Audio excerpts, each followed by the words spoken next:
ওই মালিকের খাঁটি গোলাম হয়ে যদি আমি দুনিয়ার থেকে বিদায় হইতে পারি, আর খাঁটি গোলাম তো একমাত্র মোমেন মুসলমান।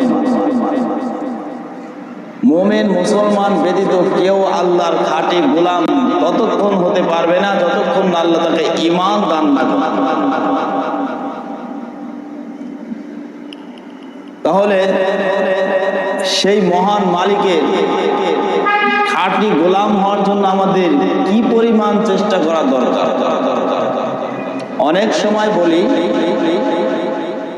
মানুষ যেই পরিমাণ দুনিয়া চিনেছে, যেই পরিমাণ দুনিয়ার বোঝ বুঝেছে, দুনিয়া বোঝার জন্য, দুনিয়া জানার জন্য যে পরিমাণ চেষ্টা মেহনত করে, পরিশ্রম করে, মাথার ঘাম পায়ে ফেলে, যে পরিমাণ দুনিয়ার জন্য পরিশ্রম করে ওর থেকে বেশি না হলেও ওই সম পরিমাণ যদি মাওলা পাককে পাওয়ার জন্য, মাওলার খাঁটি গোলাম হওয়ার জন্য যদি চেষ্টা করতে পারে, তাহলে সে মৃত্যুর আগেই ঈমান গ্রহণ করে মুসলমান হয়ে কবরে সামান নিয়ে কবরে যেতে পারবে, এর মধ্যে কোনো সন্দেহ নাই। এটা তো এক পর্যায়ে স্বাভাবিক কথা বলি এটা, কিন্তু তুলনামূলক যদি বলি, দুনিয়ায় 60 বছর বেঁচে থাকার জন্য আমরা কত কষ্ট করি। 60 বছর, 50 বছর, 100 বছর, 100 বছরের বয়সের লোক তো সমাজে খুঁজে পাওয়াই কঠিন। দেশের মধ্যে 2-4 জন খুঁজে পাওয়া যেতে পারে না, তার গ্যারান্টি নাই। 100-র নিচেই মানুষ তার আগে কি দুনিয়ার থেকে বিদায় হয়ে যায়। তাহলে 60 বছর, 70 বছর, 80 বছর জিন্দেগিতে ভালো থাকার জন্য যেই পরিমাণ চেষ্টা আমি আপনি করি, যেই পরিমাণ চেষ্টা, বেধর্মী কথা বাদ মুসলমানদের কথাই বলি, এই সাময়িক সময় দুনিয়াটা আমরা বিশ্বাস করি যেটা থাকার জায়গা নয়, এটা স্থায়ী জায়গা নয়। এখানে আসছি, আবার চলে যেতে হবে। যেভাবে আমরা প্রয়োজনে, জরুরতের জন্য, স্ট্রেঞ্জার ছাড়ার জন্য বাথরুমে প্রবেশ করি, এই 60 বছর, 70 বছরের মধ্যে আমরা বাথরুমে যে সময়টা যাই, 5 মিনিট, 7 মিনিট, 10 মিনিট, 2-1 মিনিটের জরুরতে যাই। 2-1 মিনিট জরুরতের জন্য ওই নিয়তে যায়, ওখানে বেশি সময় থাকার জন্য নয়। যত সময় আমার হাজত পুরা না হয় ততক্ষণ ওখানে আমি সময় ব্যয় করি। হাজত জরুরত যখন শেষ হয়ে যায়, ওখান থেকে বের হতে পারলেই বাসি, ঠিক কিনা? দুনিয়ার তো এমনই, মুসলমান বিশ্বাস করে এটাই বাথরুমের ন্যায়, এখানে থাকার জায়গা নাই, থাকতে চাইলেও পারবো না, থাকার স্বাধীনতা আমার মধ্যে নাই, যাওয়ার স্বাধীনতা আমার মধ্যে নাই। যেই আল্লাহ আমাকে পাঠাইছেন, ওই আল্লাহ আবার যখন আমার এখান থেকে বিদায়ের ঘন্টা বাজাই দেবে, তখন কেউ চাইলেও রাখতে পারবে না। তার ইচ্ছা যখন হবে দুনিয়া থেকে বিদায় হতে হবে, এটা আমরা জানি, বুঝি, বিশ্বাস করি, স্বীকার করি। এই জানা, বোঝা, বিশ্বাসের পর, স্বীকার করার পর আমরা যেই পরিমাণ 60 বছর ভালো থাকার জন্য যে চেষ্টাটা করা হয়, আর এর পরবর্তী যে জীবনটা, আখেরি জীবন, আখেরাতের জীবন, মৃত্যুর পর যে জীবনটা শুরু হবে, ওই জীবনটা তো শুরু তো হইতেছে মৃত্যুর পর থেকে, শেষ কিন্তু আর নাই। ওই জীবনের শেষ আর নাই, শুরুটা হচ্ছে মৃত্যুর পর। মৃত্যুটাকে আসলে রুহের কোনো মৃত্যু নাই।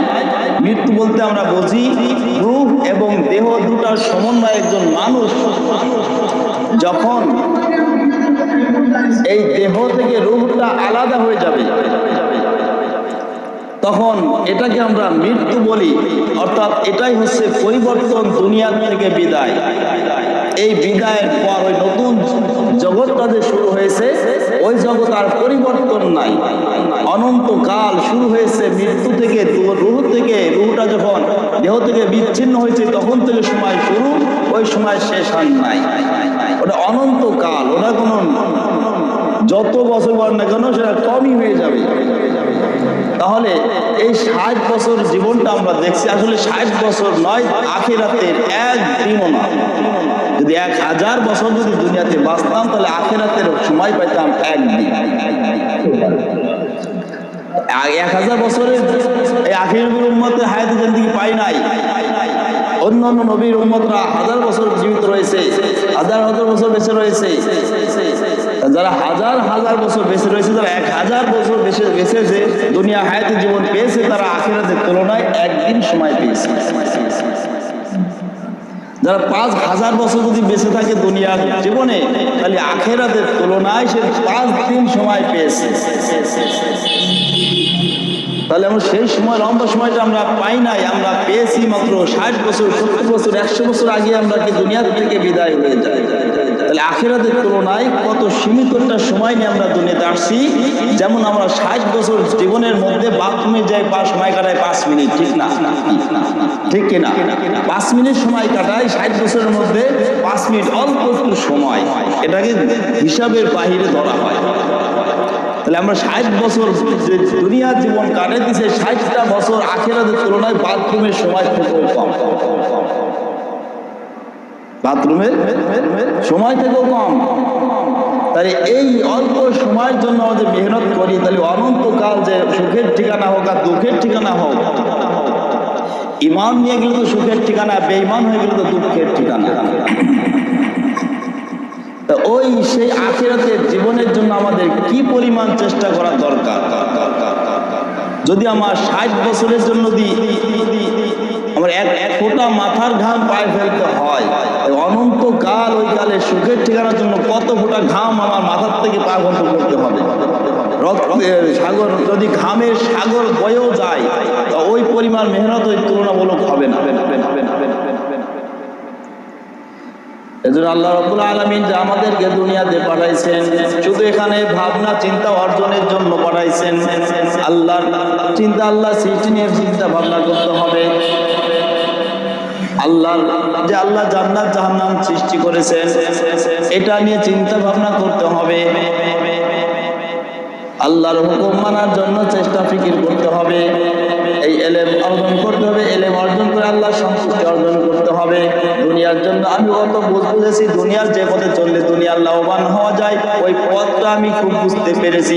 এই পথে চললে দুনিয়ার লাভ হয়, ওই পথে চললে দুনিয়ার মধ্যে ক্ষতিগ্রস্ত হতে হয়। আমার ক্ষতিগ্রস্ত পথ আমি চলবো না। যেই পথে চললে ক্ষতি হয়, ওই পথ আমি কেউ অতিক্রম করবো না। এই বুঝটা আমার মধ্যে এসেছে। কিন্তু আমার মাওলা যে কাজের মধ্যে বেজার হয়, আমার মাওলা কোন কাজ সন্তুষ্টি হয়, ওই জিনিসটা, ওই কাজটা জানার জন্য আমার মধ্যে ফিকির নাই, জানার কোনো ইচ্ছা নাই। যা না থাকার কারণে জানাও হয় না, বোঝাও হয় না, আমলও আসে না। তাহলে আমি দুনিয়ার জন্য কত কষ্ট করি, আখিরাতের সুখের ঠিকানার জন্য তো কষ্ট করা হইল না। দুনিয়া তো আমাদেরকে দেওয়া হয়েছে একটু সুযোগ মাত্র। দুনিয়ায় যাও, জান্নাত অর্জন করে আসো, নাজ নিয়ামত ভোগ করো। যদি নাজ নিয়ামত অর্জন করতে ব্যর্থ হয়ে যাও, তাহলে তোমার জন্য হবে তিরস্কারের ঠিকানা জাহান্নাম। তিরস্কার ঠিকানা আছে জাহান্নাম। হয়তো পুরস্কার, নয়তো তিরস্কার, দুটের একটা তো অবশ্যই নসিবে জুটবেই। চাইলেও ওটার থেকে বঞ্চিত দূর হওয়া সম্ভব নয়। যদি চাই যে মাওলা পাকে যদি পুরস্কার প্রাপ্ত হওয়া থেকে যদি বঞ্চিত হয়ে যায়, তাহলে অবশ্যই তিরস্কার তার নসিবে জুটে রয়েছে। যদি সে তিরস্কার থেকে বাঁচতে পারে, তাহলে অবশ্যই তার ভাগ্যে পুরস্কার আল্লাহ রাব্বুল আলামিন নির্ধারণ করে রেখেছে। দুইটার থেকে একটা কি অবশ্যই সে পাবে, দুইটার থেকে একটার থেকে সে মুক্তি পাবে না, একটা অবশ্যই তার নসিবে থাকবেই। আজ শাবান মাসের 7 তারিখ, আজ শাবান মাসের 7 তারিখ। সামনের সপ্তাহে হবে, সামনের শুক্রবার হবে শাবান মাসের 14 তারিখ দিন। 14 তারিখ হবে আসরের পর, সূর্য ডুবে যাওয়ার পর থেকে শুরু হবে 15 তারিখের সময়। শাবান মাসের 15 তারিখ, সামনের সপ্তাহে। তাহলে আজ শাবান মাসের আজ হলো 7 তারিখ অতিবাহিত চলতেছে। সূর্য যখন ডুবে যাবে পশ্চিম আকাশে, তখন থেকে শুরু হবে 15 শাবান, 8ই শাবান। আজকে সূর্য ডুবার পর থেকে হবে 8ই শাবান। সামনের সপ্তাহ শুক্রবার যখন সূর্য ডুবে যাবে, তখন তো শুরু হবে 15 শাবান। তাই 15 শাবানের সম্পর্কে আল্লাহ রাসূল সাল্লাল্লাহু আলাইহি সাল্লাম কিছু আমল করে গেছেন, উম্মতকে করার জন্য বলেছেন। আল্লাহ রাসূল সাল্লাল্লাহু আলাইহি সাল্লাম ফরমান, ইযা কানা লাইলাতুন নিসফু মিন শাবান ফাকুমু লাইলাহা ওয়া সুমু নাহারাহা। যখন যখন শাবান মাসের 14 তারিখ দিবাগত হয়ে যায়, দিন যে যখন রাত্র এসে যায়, তখন 15ই শাবান শুরু হয়ে যায়। এই 15ই শাবান অর্থাৎ 15 তারিখে তোমরা কি করো? রাত্র জাগরণ করো। লাইলাতাল নিসফি মিন শাবান ফাকুমু লাইলাহা ওয়াসুমু নাহারাহা, রাত্র জাগরণ করো, পরের দিন রোজা রাখো, পরের দিন রোজা রাখো। এটা আসছে সামনের শুক্রবার, আগামী শুক্রবার। এই লাইলাতুল শবে বরাত যেটা আমরা বলি, আরবিতে লাইলাতুল বরাত কি শবে কদর, যেটা শবে বরাত। শবে কদর তো রমজানের মধ্যে, আর শবে বরাত কি শাবান মাসে 14 তারিখ দিবাগত রাত্রে। কারণ আরবি তো মাসের তুলনায় চাঁদের সাথে হিসেব করলে, চাঁদের সাথে হিসেব করলে আগে আসে রাত, পরে আসে দিন। আর ইংরেজি তারিখ দেখলে দেখা যায় যে রাত 12টার পরে তারিখ চেঞ্জ হয়, দিন আমরা পরিবর্তন করি। আর রাতটাকে বড়রাতের আগে আমরা কি পূর্বের দিনের সঙ্গে যুক্ত করে মনে করে বসে আছি। যদি কেউ লেনদেন করে লিখিত আকারে, যদি রাত 10টার পরে লেনদেন করা হয়, তারিখ লাগবে বিগত যে দিনটা গেল ওই দিনের তারিখ লেখা হয়। এটা দুনিয়ার হিসাব। কিন্তু তাদের হিসাব অনুযায়ী যখনই সন্ধ্যা হবে তখনই পরবর্তী তারিখ, পরের দিনের তারিখ ওখান থেকে শুরু হয়। যাই হোক, ইযা কানা লাইলাতান নিসফি মিন শাবান ফাকুমু লাইলাহা ওয়াসুমু নাহারাহা। 1 নম্বর আমল, শবে বরাতে 1 নম্বর আমল হচ্ছে এই রাতে তোমরা জাগরণ করো। জাগরণ করার দ্বারা শুধু জেগে থাকা নয়, জাগরণ করার দ্বারা হচ্ছে নেক আমল করে জেগে থাকা। বদ আমল করা না, শুধু জেগে থাকা নয়।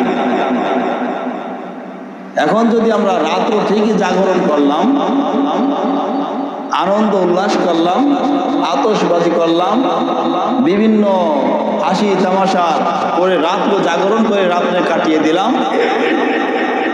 আর এখানে যে আল্লাহ রাসূল বলেন লাইলাতুন নিসফি মিন শাবান ফাকুমু লাইলাহা, আমরা কি করে রাত্রে জাগরণ করতে বললো? রাত্রে জাগরণ মানে আমাদের আমল হয়ে গেল। কিন্তু আল্লাহ রাসূল জাগরণ করতে বলছে, আমরা জেগেছি যেভাবে হোক। আবার চোর বাটপার চিন্তায় যারা করে রাত্রেবেলা সুবর্ণ সুযোগ মনে করে যারা এই রাত্রটাকে কাজে লাগিয়েছে না ঘুমিয়ে, তাদেরও তো রাত্রে জাগরণ হয়েছে।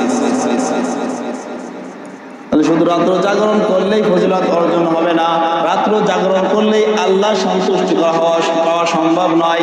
রাত্র জাগরণ যদি করতে হয়, যেভাবে জাগরণ করেছে আল্লাহ রাসূল, যেভাবে জাগরণ করেছে আল্লাহ রাসূলের সাহাবী, আদর্শ যুগের মানুষ যেভাবে রাত্র জাগরণ করে সময় অতিবাহিত করেছে, ওইভাবে যদি আমরা রাত্র জাগরণ করতে পারি, তাহলে মাওলা খুশি হবে, রাসূলের তরিকা অনুযায়ী কাজটা হবে।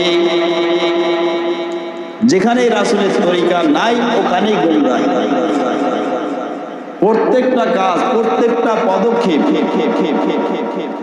জন্ম থেকে মৃত্যু পর্যন্ত প্রতিটা কদম যদি আমার আপনার কদমটা যদি রাসূলের অনুসারী অগ্রসর হয়, প্রত্যেকটা কদম আমার আপনার জন্য বরকতময়। প্রত্যেকটা কদম সফলতার দিকে অগ্রসর হয়। আর যদি আমার আপনার পদক্ষেপগুলা যদি প্রত্যেকটা কদম যদি আল্লাহ রাসূলের সুন্নাত যেইভাবে বলেছেন করেছেন তার বিপরীত হয়, তাহলে আমার প্রত্যেকটা কদম আমার আপনার জন্য তিরস্কার ঠিকানা জাহান্নামের দিকে অগ্রসর হতে পারে। নাউজুবিল্লাহ।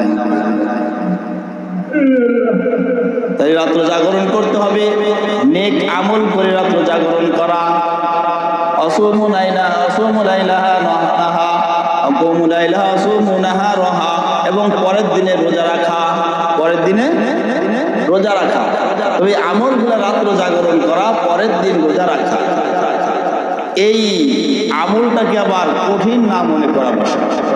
কারণ ইসলাম যেই নিয়মটা বলে দিয়েছেন ওটার অতিরিক্ত ভাবাও নিষেধ, আবার কম ভাবা নিষেধ। যেইভাবে বলেছেন ওইভাবে আমল করা, জেনে বুঝে আমল করা।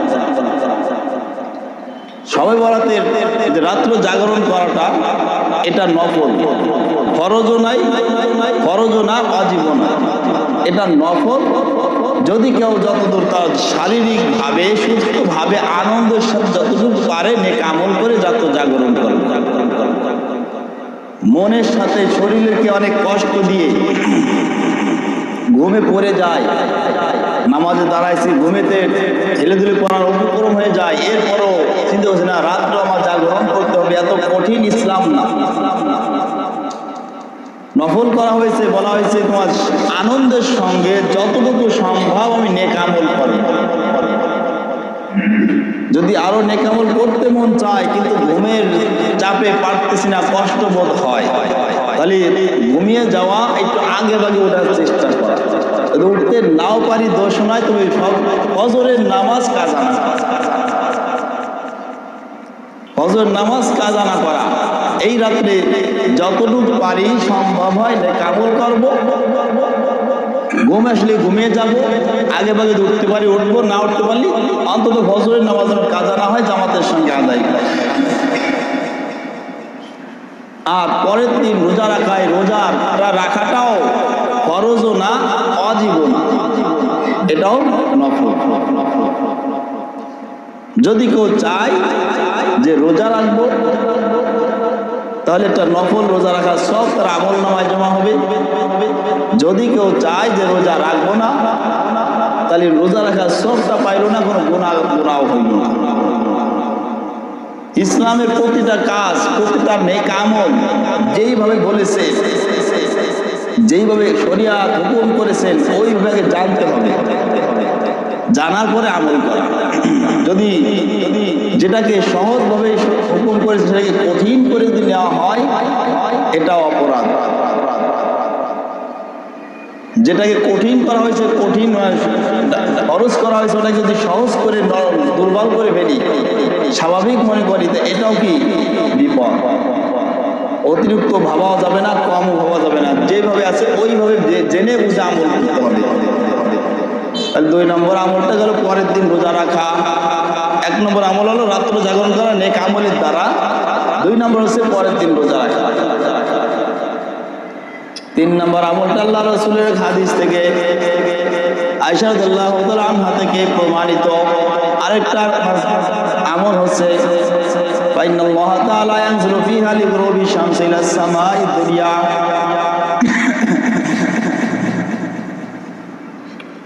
فيقول ألا من مستغفر فاغفر له ولا من مسترزق فارزقه ولا من مبتلى فوعافيه فيه ألا كذا حتى يطلع الفجر। বলে সেই রাত্রে যে জাগরণ করব, এই জাগরণের দ্বারা ইদা কানা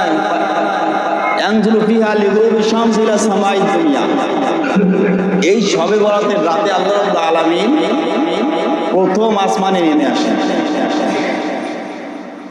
কিন্তু আমরা মুসলমান ইমানদার, আমাদের তো আকীদা ও বিশ্বাস যে আল্লাহ রাব্বুল আলামিন সব সময় সব জায়গায় আছেন, ঠিক কিনা?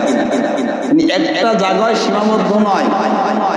এরপরও প্রথম আসমানে কেন নেমে আসেন এটা আল্লাহই ভালো জানেন।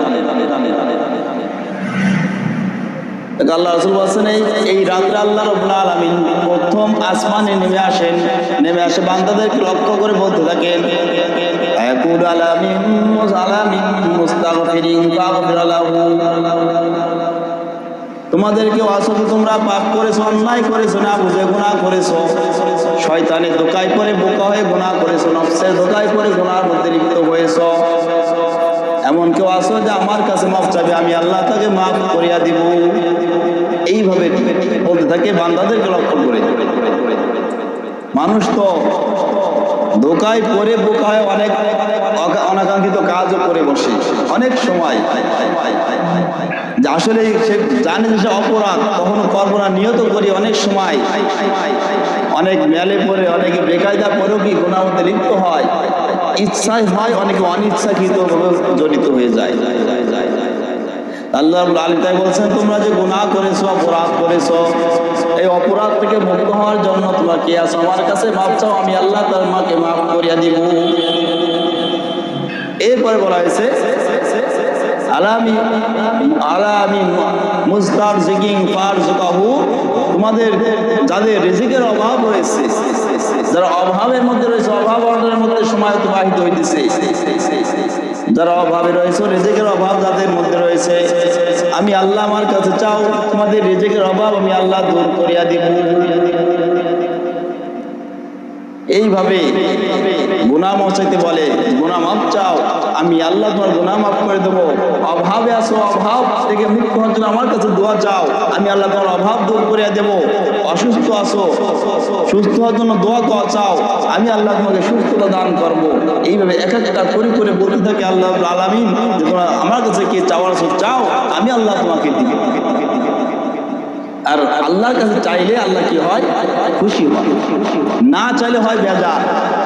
আর দুনিয়ার নিয়মে যদি একটা ব্যক্তির কাছে বারবার চাওয়া হয়, সেই ব্যক্তির কাছে যতই থাকুক না কেন, একাধিকবার দেওয়ার পর যখন তার কাছে হাত পাতা হয়, বিরক্ত বোধ হয়ে তার খালি হাত ফেরত দিতে বাধ্য হয়ে যায়।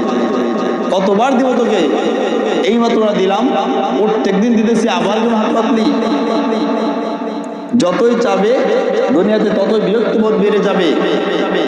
আর আল্লাহর নিয়ম হচ্ছে বান্দা যত চাইবে আল্লাহ তত খুশি হবে, দিয়ে দিয়ে খুশি হবে। না চাইলে আল্লাহ বেজার, চাইলে আল্লাহ খুশি। তাহলে 3 নম্বর আমল হচ্ছে এই রাত্রে আল্লাহর কাছে চাইতে হবে। আর সব চাওয়ার মধ্যে সব থেকে বড় চাওয়া হইতেছে নিজের গুনাহ মাফের জন্য আল্লাহর কাছে চাওয়া। সব থেকে যত চাইবো আল্লাহর কাছে, সব চাওয়ার মধ্যে শ্রেষ্ঠ চাওয়া হইতেছে গুনাহ মাফ চাওয়া, গুনাহ মাফ চাওয়া। গুনাহ যদি আপনি আল্লাহর কাছ থেকে মাফ করাই না নিতে পারি, মাফ যদি গুনাহ মাফ না করাইতে পারি, একটা কবিরা গুনার দ্বারা 7,000 বছর জাহান্নাম। একটা মিথ্যা বললে একটা কবিরা গুনাহ, ফরজ তরক করবো একটা কবিরা গুনাহ। অনেকে হাঁটুর উপরে যে কাপড় পরে থিরে কটা টু কটা যায় পরি না কেন, হাঁটুটা বের হয়ে যায়, কিন্তু সে সতর হচ্ছে নাভি থেকে হাঁটু পর্যন্ত ঢেকে থাকে। হাঁটু যদি খুলে যায় সতর ভঙ্গ হয়ে যায়, সতর ভঙ্গ হওয়া ফরজ তরক করা কবিরা গুনাহ। প্রতিটা মুহূর্ত তার আমল নামায় কবিরা গুনার জন্য জমা হইতেছে। আবার যার চোখ ওখানে পড়বে সেও কবিরা গুনাহ অর্জন করলো, অনিচ্ছাকৃত বিষয়ে তার আমল নামায় কবিরা গুনাহ হয়ে গেল। যেহেতু সে কিন্তু 3 কোটার পরে নাই, অথচ আরেকজনের 3 কোটার দিক নজর যাওয়ার কারণে তার আমল নামায় কবিরা গুনাহ জমা হয়ে গেল। তাহলে একটা কবিরা গুনাহ করলে হয় 7,000 বছর জাহান্নাম। যে ঘন্টায় ঘন্টায় এইভাবে 3 কোটা করে দিচ্ছে, তার প্রতিটা মুহূর্তে একটা করে কবিরা গুনাহ লিখে থাকে। একটা মিথ্যা বললে একটা কবিরা গুনাহ, একটা কবিরা গুনার শাস্তি 7,000 বছর জাহান্নাম। তাহলে এই গুনাহ নিয়ে যদি কবরে চলে যায় আর আল্লাহ যদি মাফ না করে, সাজা কত বহন করবো। আর দুনিয়ার সময় না, আখিরাতের সময় লম্বা সময়। ওখানে একদিন দুনিয়ার 1000 বছরের সময়, ওখানে যদি 7,000 বছর যদি করতে হয় একটা মিথ্যা বলার কারণে, জীবনে কত না মিথ্যা বলছি, কত নামাজ কাজা করেছি, কত মানুষকে ঠকিয়েছি। এই চিন্তা যদি করি আর এই অপরাধ যদি মাফ না করে দুনিয়ার থেকে বিদায় হয়ে যায়, অবস্থা কি হবে? এই জন্য দুনিয়ার আমি সব পাইলাম, শুধু বাংলাদেশ না, সারা বিশ্বে, সারা দুনিয়ার যদি রাজত্ব আমার হাতে চলে আসে আর আমি আল্লাহর যদি মাফ না চাই, আমি কিছুই পাইলাম না, কিছুই পাইলাম না। যদি আমি আল্লাহর কাছে মাফ না পাই আর মাফ যদি চাইতে না পারি, মাফ হইবে না। আর মাফ না হলে আমি কিছুই পাইলাম না। আবার যদি দুনিয়াতে আমি একেবারে গরিবের হালতে জীবন কাটিয়ে যাই, ওই হালতে যদি আমার দুনিয়ার থেকে বিদায় হতে হয়, কিন্তু গুনাহমুক্ত হয়ে নেক আমল নিয়ে যদি কবরে চলে যায়, আমি দুনিয়ার সব কিছু না পেয়ে আমি সব পেয়ে গেছি, সব পেয়ে যাব। কারণ আমি দুনিয়াতে যদিও আমি অভাবে ছিলাম, গুনাহ নাই, অল্প আমল নিয়ে যদি কবরে চলে যায়, সব থেকে ছোট ইমান নিয়ে যে ক্ষুদ্র জাররা পরিমাণ ইমান নিয়ে যে কবরে যাবে, তার ওই জাররা পরিমাণ ইমানের বদলা স্বরূপ যে জান্নাতে একটা জায়গা দেওয়া হবে, সেই জায়গাটার পরিমাণ হচ্ছে দুনিয়া যতটা বড় দেখি, শুধু বাংলাদেশ নয়, কয়েকশো রাষ্ট্র মিলে একটা দুনিয়া, যা যা দেখছি এমন 10 দুনিয়ার সমান ছোট্ট একটা জান্নাত তাকে দেওয়া হবে জাররা পরিমাণ ক্ষুদ্র ইমানের বদলে। এই জন্য দুনিয়ার এই শবে বরাতের রাত্রে সব কিছু চাওয়ার মধ্যে বড় চাওয়া হইতেছে আল্লাহর কাছে গুনাহ মাফের জন্য মাফ চাওয়া। তিনটা আমল হইল কয়টা? একটা হচ্ছে রাত্র জাগরণ, 2 নম্বর পরের দিন রোজা রাখা, 3 নম্বরে আল্লাহর কাছে মাফ চাওয়া বিশেষ করে গুনাহের জন্য। 4 নম্বরটা 4 নম্বর যে যাও নেক আমল, 4 নম্বর যে আমলটা রয়েছে রাত্রের আমল। এই রাত্রে আল্লাহ রাসূল সাল্লাল্লাহু আলাইহি সাল্লাম হযরত আয়েশা রাদিয়াল্লাহু তাআলা আনহার ঘরে শয়ন করার তারিখ ছিল, অর্থাৎ একাধিক স্ত্রী, সকলের হক সমানভাবে আদায় করতে হয়। একজনকে যদি বেশি সময় দিই আরেকজন স্ত্রীকে যদি সময় কম দেওয়া হয়, একজনকে ঠকানো হয়, একজনকে জিতানো হয়। আল্লাহ রাসূল কাউকে ঠকাইতেন না, সবার প্রতি সমতা সমানভাবে সবার হক আদায় করত। ওই রাত্রেই অর্থাৎ 15 শাবান যে রাত্রটাই রাত্রটা হচ্ছে আয়েশা রাদিয়াল্লাহু তাআলা আনহার ঘরে থাকার আল্লাহ রাসূলের ভাগ ছিল। আল্লাহ রাসূল ঘুমানোর জন্য রাত্র ঘরের মধ্যে প্রবেশ করলেন, গায়ের জামা খুললেন, জামা খুলে বিছানায় না শুয়ে আবার গায়ের জামা পরিধান করে ঘর থেকে বাহির হয়ে গেল। এটা হযরত আয়েশা রাদিয়াল্লাহু তাআলা আনহার মনে কি আত্মমর্যাদার মধ্যে আঘাত লাগলো। আল্লাহ রাসূল আজকে আমার কাছে থাকবে, এই আজ রাতটা আমার। আল্লাহ রাসূল আসলো আমার ঘরে, জামা খুললো, আবার না বসে না থেকে আবার জামা পরিধান করে বের হয়ে গেল। না জানি কোন সতীনের ঘরে জানিয়ে গেছে, চলে গেল সতীনের ঘরে খোঁজ নিতে। কোন সতীনের ঘরে পাওয়া যায় আল্লাহ রাসূল দেখি খোঁজ করতে লেগে গেল। একা করে প্রত্যেক সতীনের ঘরে গেল, কোনো ঘরে আল্লাহ রাসূলকে খুঁজে পেল না। এবার খুঁজতে খুঁজতে বাইরে যায় জান্নাতুল বাকিতে খুঁজতে গেল, মদিনার কবরস্থানে। জান্নাতুল বাকিতে যে দেখে আল্লাহ রাসূল হাত তুলে আল্লাহর কাছে কান্নাকাটি করতেছে, উম্মতের জন্য কান্নাকাটি। আল্লাহ তুমি আমার গুনাহগার উম্মতকে মাফ করে দাও, যারা দুনিয়ার জন্য তোমার দ্বীন ইসলাম প্রচারের জন্য তোমার দ্বীন কায়েমের জন্য জীবন দিয়েছে, শহীদ হয়েছে, আল্লাহ তুমি শহীদদেরকে তুমি মাফ করিয়া দাও। এইভাবে কবরস্থানে গিয়ে কাউকে না বলে মুমিন মুসলমান যারা দুনিয়ার থেকে বিদায় হয়েছে, চেনা অচেনা যারা আছে, যারা দুনিয়ার থেকে বিদায় হয়েছে, প্রত্যেক মুসলমান নর নারীর জন্য যারা দ্বীনের জন্য ইসলামের জন্য শহীদ হয়েছেন তাদের জন্য আল্লাহ রাসূল এই রাতে দোয়া করেছেন। তাহলে এই আমলটা আল্লাহ রাসূলের স্ত্রী হযরত আয়েশা রাদিয়াল্লাহু তাআলা আনহা থেকে প্রমাণিত যে এই রাত্রে যদি কেউ চায় যে আপনজন তাদের কবর জিয়ারত করতে হয়, আল্লাহ রাসূলের তরিকা হচ্ছে কাউকে না বলে, জামাতবদ্ধ না হয়ে, মন চাইলে একাকীভাবে নিজে যে কবর জিয়ারত করবে। সম্ভব হইল না, গেলাম না, দোষ নাই, কিন্তু ঢাক ঢোল বিজাইয়া পিটাইয়া জামাতবদ্ধ হয়ে সব মুসল্লি যে নিয়ে যে কবরস্থানে দোয়া করতে হবে, এটা কিন্তু আল্লাহ রাসূল শিক্ষা দেন নাই। প্রত্যেকটা আমল করতে হবে ওইভাবে যেভাবে আল্লাহ রাসূল করেছেন, করতে বলেছেন। ওইভাবে যদি আমল না করতে পারি তাই ওই আমলের মধ্যে কোনো লাভ খুঁজে পাওয়া যাবে না, খালি কষ্ট আর কষ্টই হবে। তাহলে হলো 4টা আমল। 5 নম্বর আমলটা ফুকাহায়ে কেরাম বলেছেন নেক আমল যত উত্তম হালতে করা যায় ততই উত্তম। যে কোনো নেক কাজ যত উত্তম হালতে করা যায় ওই আমলটা তত কি আল্লাহর কাছে ভারী হয়, তত মজবুত হয়। আর যেটা বরকতের রাত, আর এই রাতে এমন একটা রাত বলা হয়েছে, এই রাতে আল্লাহ প্রথম আসমানে এসে ডেকে ডেকে বলতে থাকে মাফ করার জন্য। অসংখ্য মানুষকে আল্লাহ রাব্বুল আলামিন এই রাতে মাফ করে থাকেন, জীবনের গুনাহ মাফ করে থাকেন। কত মানুষ? আল্লাহ রাসূল সাল্লাল্লাহু আলাইহি ওয়াসাল্লাম বলছেন একটা গোত্রের কথা, বনু কালব নামে একটা গোত্র ছিল তখনকার যুগে। ওই গোত্রের ওই বংশের লোক বেশি পরিমাণে বকরি পালন করত। ওই বংশের নাম উল্লেখ করে বলছে যে বনু কালবের গোত্রের মধ্যে যতগুলো বকরি রয়েছে, সব বকরির গায়ে যতগুলো পশম রয়েছে, তার থেকেও বেশি পরিমাণ মানুষকে আল্লাহ রাব্বুল আলামিন এই রাত্রে মাফ করে থাকেন। কত কোটি কোটি মানুষকে আল্লাহ এক রাতে মাফ করে থাকেন। আর যেহেতু এই জন্য উত্তম রাত, এই উত্তম রাতের নেক আমল যদি সম্ভব হয় এটা কোরআন এবং হাদিস থেকে ডাইরেক্ট প্রমাণিত নয়। ফুকাহায়ে কিরাম বলেছেন যে এই উত্তম রাত নেক আমলের রাত যেহেতু উত্তম হালতে করা, সেই হিসেবে যদি কেউ যদি পারে তো গোসল করে যদি আদায় করে, এটা মুস্তাহাব আমল, সুন্নাত এগুলো কিছুই না। যদি কেউ চায় শারীরিক কোনো ক্ষতি না হয়, ঠান্ডার কোনো ভয় না থাকে, তাহলে গোসল করে যদি আদায় করে এটা আরো উত্তম হবে।